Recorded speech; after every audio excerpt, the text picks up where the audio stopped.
अगर हम देखें एसएससी सीजीएल, तो सीजीएल अगर आप टारगेट करना चाहते हैं तो भाई साहब आपको जो एज है ना वो 18 से 30, 18 से 32, ये कुछ पोस्ट के लिए आप 32 तक भी एलिजिबल होते हैं। और फिर इनमें केवल जो देखिए आप कैटेगरी क्या है आपकी, आप जनरल कैटेगरी, ईडब्ल्यूएस कैटेगरी, तो ये एज है। और अगर आप ओबीसी एससी एसटी है तो ओबीसी वाले इसमें 3 साल ऐड कर लें। मिनिमम एज में कोई छूट नहीं है, लेकिन मैक्सिमम में 33 साल, और इसमें भी 35 साल तक वही देख पाएंगे। तो भाई यहाँ 18 मिनिमम है, कुछ पोस्ट पर सीजीएल की पर 20 भी मिनिमम होती है, वो भी हमें ध्यान रखना है। ठीक है, क्वालिफिकेशन ग्रेजुएशन। अब कुछ पोस्ट कौन सी, देखिए वो जब नोटिफिकेशन आता है तब वहां मैं आज मोटी जानकारी देने आया हूं। अगर मैं सारी पोस्ट के बारे में बताऊंगा तो सीजीएल पर ही आधे घंटे का वीडियो चला जाएगा। ठीक है, तो वो भी मैं बताऊंगा, हालांकि ऐसा नहीं है। और सीजीएल पे एक वीडियो मैंने प्रॉपर किया हुआ है, वो भी अगर आप देखेंगे एसएससी सीजीएल बाय अंकित पाटी, तो वहां भी आपको सारी जानकारी मिल जाएगी, है ना। और फिर भी एक वीडियो मैं और करूंगा सीजीएल पर भी। तो ग्रेजुएशन क्वालिफिकेशन में चाहिए हर पोस्ट के लिए। एसएससी सीजीएल अगर फॉर्म भरना है तो सीजीएल कंबाइंड ग्रेजुएट लेवल, इसका मतलब ही है ग्रेजुएशन वाली जॉब है ये। टीयर 1 यहाँ क्वालिफाइंग होगा, यानी एक पेपर होगा जो क्वालिफाइंग है, सिर्फ कि आपको बस पास करना है। टीयर 2 में एक बार पहुंचना है, फिर इसके मार्क्स का कोई अर्थ नहीं है।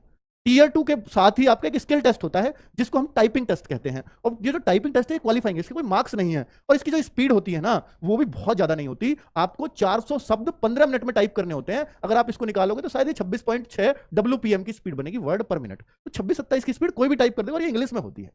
ठीक है, इंग्लिश की टाइपिंग है बस। तो इसको स्किल टेस्ट को बहुत सीरियस नहीं लेते, इसलिए आप नहीं सुनते होंगे सीजीएल में टाइपिंग बहुत मुश्किल नहीं है, बहुत आसान है। ठीक है, और इसमें कुछ गलतियां भी करते हो तो वो भी माफ होती है। टीयर 2 ही है जिससे सिलेक्शन होता है कि आप इनकम टैक्स इंस्पेक्टर बनोगे या कस्टम इंस्पेक्टर बनोगे या आप कौन से इंस्पेक्टर बनोगे, क्योंकि इसमें सारी इंस्पेक्टर की नहीं होती।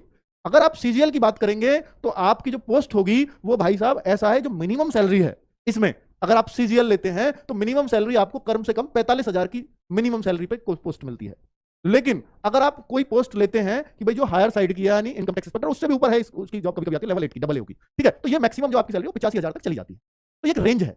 ठीक है, इसके बीच की आपको जॉब मिलती है अगर इन टर्म्स ऑफ सैलरी देखो। बाकी जैसे जैसे बड़ी पोस्ट है तो उसकी पावर थोड़ी ज्यादा। कुछ ऐसी पोस्ट है भाई साहब जिसमें बहुत रेस्ट है, आप चाहे तो यूपीएससी की तैयारी करना चाहता है कोई बच्चा आगे, डिविजनल अकाउंटेंट टाइम ही टाइम आपके पास, लेकिन वो इंस्पेक्टर लेवल नहीं है, एक ग्रेड नीचे है, इंस्पेक्टर होता है लेवल 7 में, वो लेवल 6 की जॉब है। तो लेवल 4 से लेकर लेवल 7 और 8 तक की जॉब सीजीएल में होती है। समझ में आ गई सारी बात। ठीक है, अब ये फॉर्म कब आएंगे इसके, तो आप देख रहे हैं 22 अप्रैल को एसएससी सीजीएल के फॉर्म आ जाएंगे। लास्ट डेट होगी 21 मई, और जून जुलाई में इसका टीयर 1 हो जाएगा, यानी टीयर 1 जो पहला पेपर है जो क्वालिफाइंग है। इसके लगभग 2 से 2.5-3 महीने बाद आपका सीबीटी 2 भी हो जाता है, यानी टीयर 2 भी हो जाता है।